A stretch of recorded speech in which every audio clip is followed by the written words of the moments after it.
pendant un week-end avec des amis, là, nous avons connu l'épreuve la plus douloureuse qu'on n'aurait même pas pu imaginer, peut-être.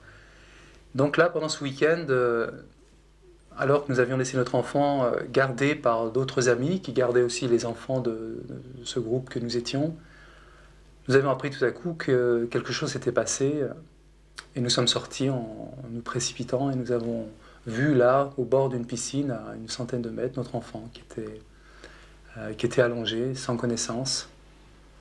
Et puis un ami qui essayait de faire le bouche à bouche. Alors ma femme et moi, nous avons été vraiment bouleversés devant cette scène. Nous sommes approchés de l'enfant, nous avons essayé aussi de faire quelque chose en attendant que les pompiers arrivent. Et puis nous avons attendu. Les pompiers ont essayé pendant un certain temps de le réanimer.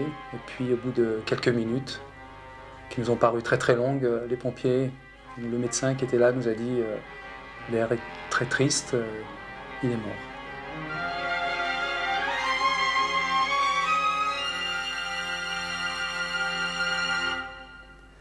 Nous avons demandé à de nombreuses personnes quelle était, à leur sens, l'épreuve la plus dure, l'épreuve la plus douloureuse que l'on puisse traverser au cours d'une vie.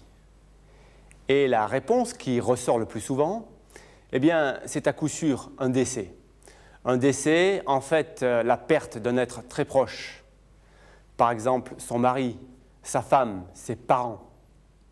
Mais surtout, il semble que l'événement le plus terrible qu'un être humain puisse rencontrer, c'est le décès de son propre enfant.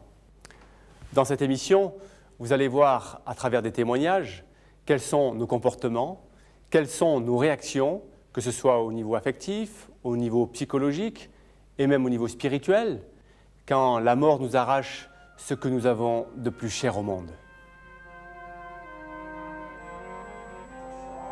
Et c'était pour nous quelque chose de très dur. C'est vrai que ma femme s'est effondrée complètement. Moi, c'était une douleur aussi extrême, comme je dirais, comme si on nous amputait à vif, pratiquement. Surtout un enfant qu'on aime tant. Alors, là, dans ces premières minutes, nous avons essayé de marcher un peu ensemble. On était un petit peu bouleversés, de marcher et aussi de prier ensemble. L'annonce de son décès, déjà, ça a été comme un coup de tonnerre. C'était épouvantable. C'était vraiment l'horreur quand les personnes sont venues le 23 au matin à 6h chez nous pour nous dire que Frédéric était décédé. J'ai eu l'impression que la terre s'arrêtait de tourner, que le monde basculait. C'était vraiment une horreur. Bon, il avait 18 ans, en pleine force de l'âge. Il était bien plus sportif même que moi-même. Puis il est mort d'une crise cardiaque soudainement. Là, en 20 minutes, c'était expédié. Alors, je peux vous laisser imaginer l'état dans lequel je me suis trouvé quand j'ai appris cette nouvelle. Moi, j'étais étudiant à l'époque. J'étais en Espagne, en plus, je n'étais même pas dans ma famille. Quand j'ai appris cette nouvelle par téléphone, c'est un petit peu comme si l'immeuble m'était tombé sur la tête, quoi. Un matin, on était là rassemblés dans la salle à manger. Et puis, un Toubib, un de nos amis qui est dans notre église, qui était là aussi, il m'a dit, prends ces médicaments. Puis il m'annonce le départ pour la patrie céleste du petit. Je suis resté bête, je sais pas, j'étais complètement bouleversé d'apprendre ça. À ce moment-là, j'ai dit, bon, bien, j'ai pleuré, quoi, c'est tout ce que j'ai fait que pleurer, puis c'était tout.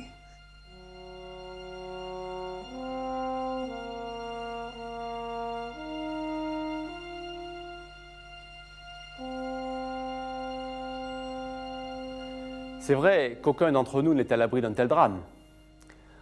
En interviewant plusieurs personnes qui avaient vécu ces situations, il est clair que tout le monde ne réagit pas de la même manière lors d'un décès. Mais pour tous, il y a une énorme sensation de vide. Écoutez ce que déclarait un écrivain après le décès de sa femme. Comment les choses peuvent-elles continuer quand le monde s'est arrêté de tourner? Comment poursuivre dans ce vide? Comment une seule personne peut-elle laisser un vide qui paraît être aussi grand que l'univers? Alors, comment réagit-on face à une telle situation? Écoutons tout d'abord le professeur Léon Schwarzenberg. On se souvient, dans les campagnes françaises, il y a pas que Ah ouais, moi, quand j'étais... mon père donnait l'occasion à... Pas tellement. Moi, quand j'étais petit et qu'un corbillard passait dans les rues, les gens s'arrêtaient et se découvraient. Il faut dire qu'à l'époque, on portait plus facilement un chapeau, une casquette ou un béret qu'aujourd'hui. Mais il n'en demeure pas moins qu'aujourd'hui, quand ça passe avec motorisé à toute allure, personne ne fait place. Non, il y a un problème dans la société qui est lié sans doute à une sorte de faiblesse de la réflexion métaphysique, il n'y a pas d'autre terme. Quoi qu'il en soit, le choc est toujours terrible et la plupart des personnes succombent au chagrin. Elles pleurent sans cesse, elles paniquent. D'autres essaient de refouler leur douleur. C'est souvent la réaction des fortes personnalités. D'ailleurs, elles donnent l'impression, trompeuse bien souvent, qu'elles ont accepté cette épreuve. Mais peut-on vraiment refouler une telle douleur ? Très souvent, c'est ce genre de personnalités qui sont victimes, quelques semaines ou quelques mois plus tard, d'une dépression nerveuse.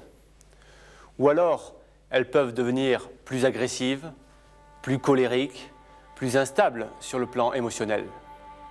D'autres encore traversent des phases de révolte. Et d'ailleurs, souvent, c'est une phase nécessaire dans le processus de deuil.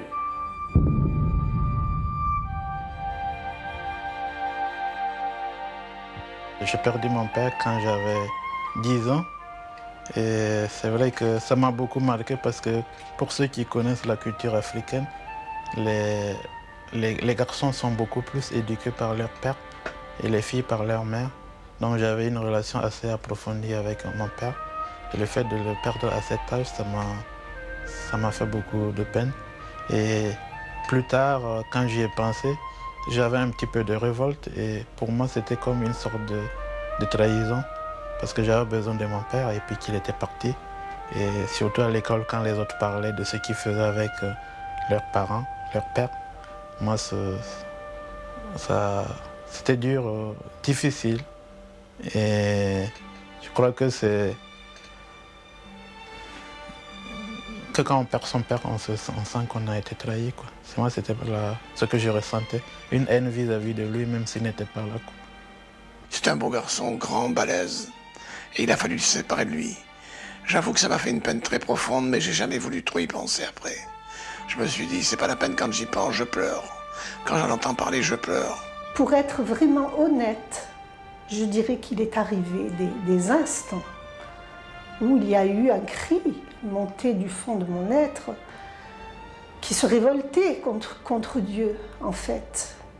Et ce pourquoi qui revenait toujours à la surface. Mais bon, je pense que ça n'est pas exceptionnel, puisque le Christ lui-même, sur la croix, a dit à son Père, « Pourquoi m'as-tu abandonné ?» Et je vivais cet abandon du Christ, je le vivais moi aussi, parce que j'avais l'impression que Dieu aussi m'avait abandonné. Mais c'est faux, Dieu n'abandonne jamais ses enfants. C'est nous qui l'abandonnons. Pour essayer de mieux supporter cette terrible douleur, il y a un temps où, naturellement, la plupart des proches se réfugient dans le travail, dans l'activité, dans l'activisme. C'est un moyen pour éviter de penser tout le temps à son désespoir. Je me suis lancé dans le travail à fond. Je voulais réussir et je crois qu'à un moment donné, je n'ai pas pensé, j'ai travaillé. Et c'est après, quand j'y ai pensé plus tard, que je me suis rendu compte qu'en fait, j'avais fui, quoi. Je n'avais pas vraiment fait face Je ne me suis pas beaucoup posé des questions. J'ai essayé de faire autre chose pour ne pas penser au décès de mon père, quoi. Le matin, je me réveillais, les yeux remplis de larmes, en me disant « Ton fils est mort, tu ne le reverras plus ici-bas ». Il me semblait l'entendre frapper à la porte, il me semblait l'entendre rire. Mais pour tromper tout cela, je m'étais lancée dans une activité plus grande que d'habitude. C'est-à-dire que j'avais encore d'autres enfants à la maison. Je faisais mon travail le matin et l'après-midi, je partais. Et j'ai fait tous les magasins de la ville de Grenoble, je crois, tous les après-midi. Je flânais, je regardais une chose, une autre, pour essayer de distraire ma pensée de cette idée obsessionnelle que Frédéric n'était plus dans ce monde. Quand on perd un proche, un sentiment très commun qui apparaît chez ceux qui restent, c'est qu'ils commencent à se culpabiliser. Par exemple, on se culpabilise pour ce qu'on aurait dû faire afin d'éviter le drame. On se culpabilise aussi pour ce qu'on n'aurait pas dû faire. On s'accuse, souvent à tort, de choses sur lesquelles on n'a finalement aucune prise. Ah, si seulement j'avais fait ceci, ah, si seulement j'avais fait cela, etc., etc. Et les conflits non réglés, les disputes et bien d'autres souvenirs négatifs avec le défunt remontent à la surface. Ce processus est une étape quasi systématique lors d'un deuil. Et savez-vous qu'il a été prouvé que moins notre relation avec le défunt était bonne, plus on éprouve le besoin de donner du relief à notre chagrin, comme si c'était une manière d'expier notre sentiment de culpabilité. Je me suis dit que c'est quand même bête. Hein. On commençait à vraiment bien s'entendre, à vraiment communiquer. Il était sorti de l'adolescence, on est devenus de bons copains. Et puis de temps en temps, c'est vrai que je passais par des moments de tristesse. Enfin, je me rappelle de temps en temps avec ma femme, elle était là un peu pour me consoler, heureusement. Et puis bon, c'est vrai que je regrette après coup de peut-être pas avoir passé autant de temps que j'aurais voulu avec lui. Peut-être eu des négligences, quoique on savait qu'on avait confié ça avec des personnes qu'on aimait et qui étaient tout à fait sérieuses. Donc la culpabilité ne nous a pas vraiment beaucoup traversé. On peut toujours se dire, oui, on aurait pu faire ci, on aurait pu faire ça. C'était un combat très dur de pouvoir, dans un premier temps, effacer ces « mais si » ou « si cela »,« si ceci »,« si cela » et vivre le temps présent. Dans un couple ou à l'intérieur d'une même famille, la façon de vivre un décès, la façon de vivre un deuil, comme l'on dit, eh bien, elle ne se fait pas toujours au même rythme. Il ne faut pas s'en étonner, mais il est bon de le savoir. J'ai pas eu trop d'angoisse. Ma femme, oui, par contre. Avec beaucoup d'angoisse. Pour une mère qui perd un enfant comme ça en bas âge, je conçois que c'est aussi peut-être plus douloureux que pour le père. Pour moi, c'était bien sûr extrêmement douloureux, mais pensant à la relation si étroite qui est entre la mère et l'enfant en bas âge, où ils sont en permanence ensemble, en tout cas ma femme qui élevait donc en permanence notre enfant, et je sais que pour elle, ça a été peut-être encore plus déchirant. Mais comment réagit-on quand le temps a fait son œuvre, quand la plaie commence à se refermer et qu'elle devient cicatrice? En fait, on trouve deux grands types de réponses.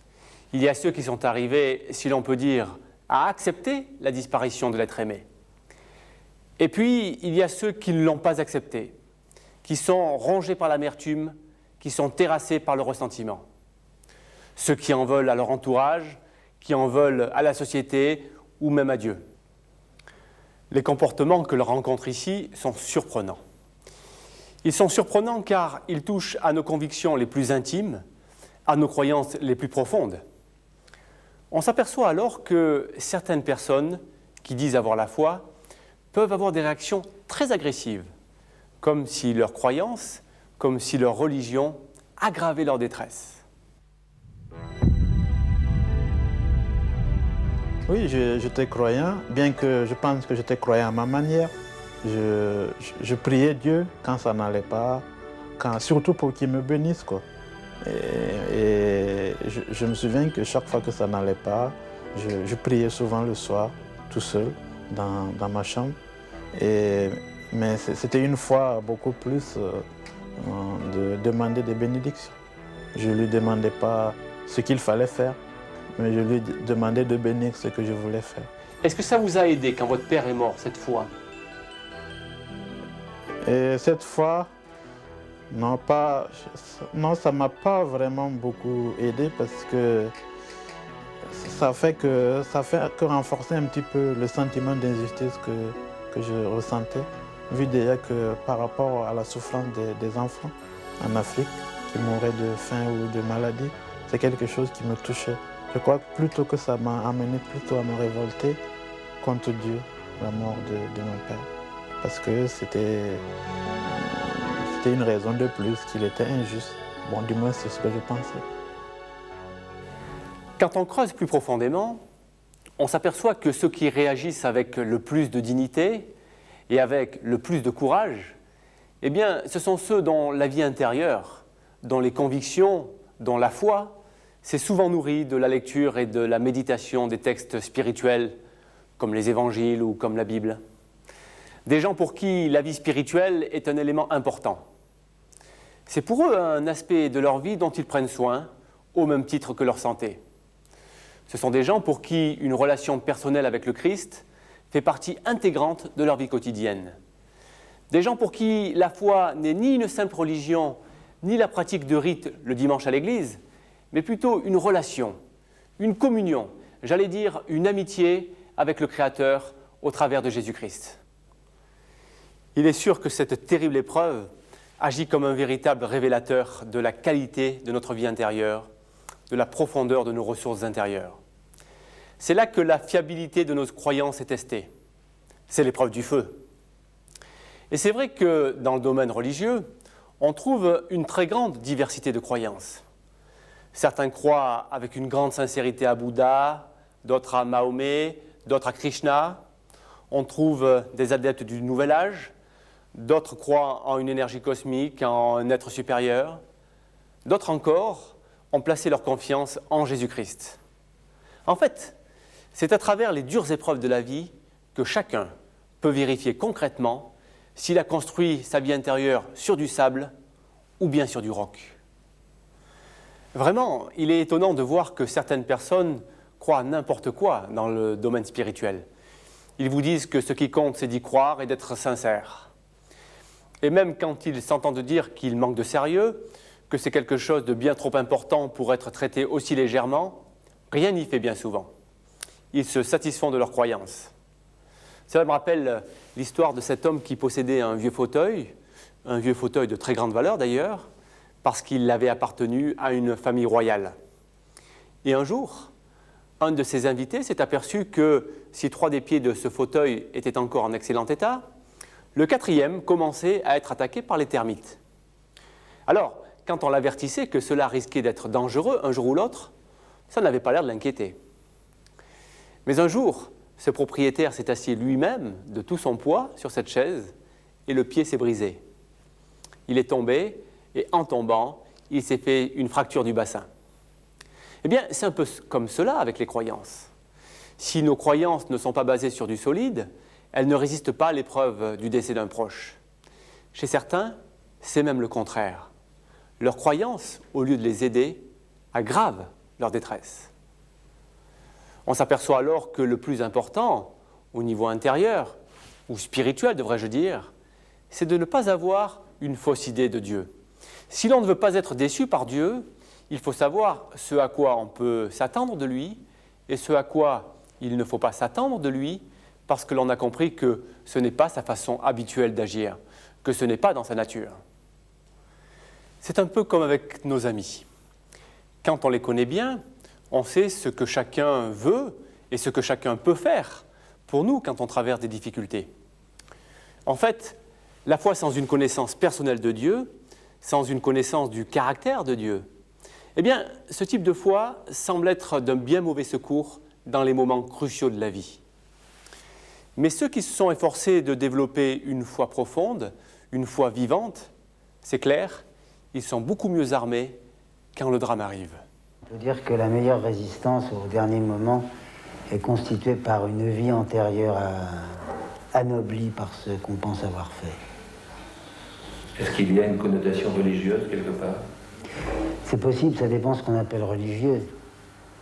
Pour moi, être religieux, c'est, ou plutôt croire en Dieu, c'est croire en l'au-delà. C'est ce qu'il y a d'horrible dans la maladie.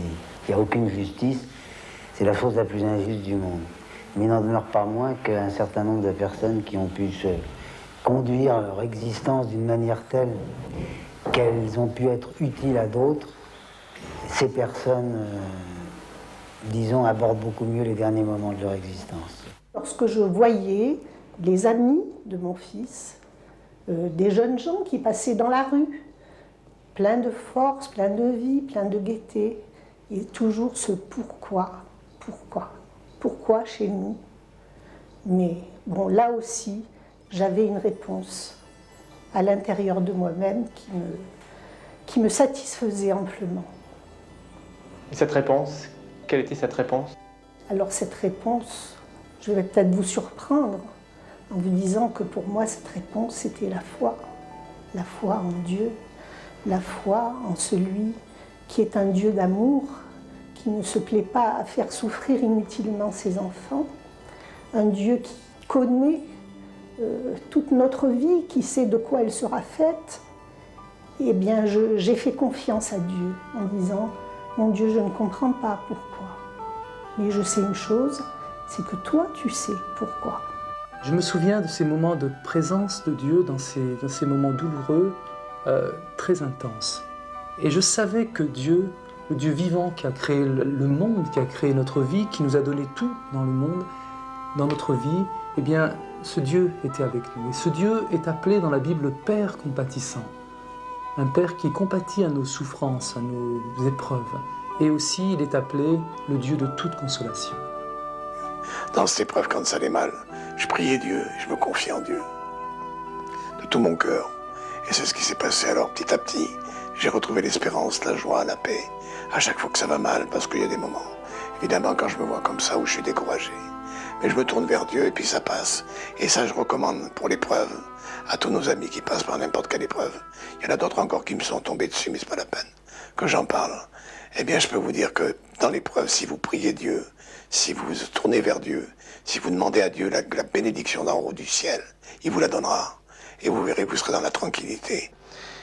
Et j'ai toujours vu une différence, je dirais, avec des gens qui avaient perdu leur être cher, qui disaient mais Dieu, pourquoi, en montrant le point à Dieu, qui n'acceptait pas cette chose et qui, quelque part, en voulait à Dieu. Et je dirais qu'une des choses peut-être qui, je dirais, pour moi, qui m'a aidé, en tout cas personnellement, c'est de comprendre que Dieu ne me devait rien. Ça, j'ai toujours su que Dieu ne me devait rien. S'il y avait quelqu'un qui devait quelque chose à Dieu, ben, je dirais que c'est nous, c'est les hommes en général, c'est moi. Dieu ne me doit rien, ça je le savais. Au contraire, Dieu m'a fait grâce, Dieu m'aime. Je dirais, si Dieu il nous doit quelque chose, à la limite, quand on voit la méchanceté du monde, quand on voit l'injustice autour de nous, quand on voit la cruauté de l'homme, je dis, si Dieu nous devait quelque chose, c'est plutôt la bombe atomique à la limite. Et ça, je l'avais bien compris. Donc, je n'avais pas cette réaction, je dirais, de départ. Peut-être simplement aussi, c'est une faveur que Dieu m'a fait de révolte. En tout cas, j'ai toujours vu effectivement une différence dans la vie des croyants, de ceux qui avaient, je dirais, reçu le Christ, qui avaient une relation personnelle avec le Christ. Dans ces moments difficiles, j'ai toujours vu une différence avec ceux qui, par contre, passaient par les mêmes épreuves et pour qui, quelquefois, c'était une occasion de plus, peut-être de maudire Dieu ou de tomber dans une amertume de la vie que souvent, jamais ils n'allaient surmonter. En priant, j'ai senti la paix de Dieu, la paix de Jésus-Christ. Vous savez, Jésus dit à un moment donné, « Je vous donne ma paix, je ne vous la donne pas comme le monde donne. » Et je peux dire que dans ces moments-là, même si c'était très dur, même s'il y avait le sentiment de la perte, tout d'un coup, le sentiment de désespoir, enfin, je ne peux pas dire qu'il y avait de désespoir dans ma vie, mais c'est parti. J'étais en paix, ça y est, j'avais la paix de Dieu en moi, j'avais la paix du Christ. Un fait que nous avons remarqué lors de ce reportage, et qui m'a particulièrement frappé, c'est que le vocabulaire, la façon de parler des personnes profondément chrétiennes, eh bien, cela est différent de celui qu'utilisent les non-croyants, ou même de celui qu'utilisent les croyants qui le sont par tradition et qui n'ont pas une profonde conviction personnelle. Ainsi, quand ils parlent de leur proche qui est mort, de celui qu'ils ont perdu, eh bien, ils disent « il a été repris, il a été rappelé », Dieu l'a rappelé à lui. Ce sont donc des mots chargés d'espoir que l'on trouve dans leur bouche. En fait, leur maître mot, c'est « espérance ». C'est un mot qu'ils utilisent très souvent. Espérance en un monde meilleur. Pour eux, cela ne fait aucun doute. L'être cher est là-haut maintenant. Ils sont sûrs qu'ils le reverront. Et cela car ils se considèrent comme enfants d'un même Père, leur Père céleste. Ils ont fait le choix, dès ici-bas, de placer leur confiance en Dieu, non seulement pour leur vie de tous les jours, mais aussi pour leur mort, et même pour leur vie après leur mort. D'ailleurs, s'ils utilisent le mot « espérance », ce mot veut plutôt dire dans leur bouche « assurance ». On a l'impression qu'ils savent qu'ils vont revoir l'être cher. Cela ne fait aucun doute pour eux. Et même, ils semblent ne pas avoir peur de la mort. Regardez. une dizaine de jours avant qu'il meure, il avait dit à mon beau-frère, il sentait qu'il allait mourir jeune. Il lui a dit ça une dizaine de jours avant. Très surprenant, il devait avoir une intuition. Il me dit, mais moi, ça ne me dérange pas parce que je sais que j'irai auprès du Seigneur. Il avait cette assurance d'aller auprès de Dieu, d'aller auprès du Christ, d'être un enfant de Dieu. Il dit, mais ça me gêne quand même parce que je sais que ça va faire de la peine à mon père, à ma mère. Et 10 jours plus tard, il est décédé. Alors je dirais, c'est quelques paroles qui m'ont été rapportées par mon beau-frère, je dirais, pendant le moment du deuil. Ça a été une grande consolation pour nous, parce qu'on savait qu'il était prêt. Il était prêt à rencontrer son Créateur. Est-ce que vous pensez qu'un jour, puisque vous êtes croyante, vous reverrez votre fils? Ah bien oui, c'est ce qui m'aide à vivre. Si je n'avais pas ça, mais j'aurais perdu la raison. Parce que continuer à vivre sans votre enfant, celui que vous avez aimé, que vous avez choyé, que vous avez soigné, mais c'est impensable. Et puis la vie ne s'arrête pas là, sinon la vie pour moi n'aurait aucun sens. Si la vie ça n'est que naître, souffrir et mourir, ça n'a pas de sens, c'est une farce de mauvais goût qui nous aurait été faite, par le hasard diront certains. Mais moi je ne crois pas au hasard, je crois en Dieu qui dirige toutes choses, qui prépare toutes choses, et je crois en la résurrection des morts. Je crois qu'un jour, je retrouverai mon fils, que je le rejoindrai à mon tour. Pourquoi vous le rejoindrez? Pourquoi? Parce que le Seigneur l'a dit dans sa parole. Il a dit, je vais vous préparer une place afin que là où je suis, vous soyez aussi avec moi.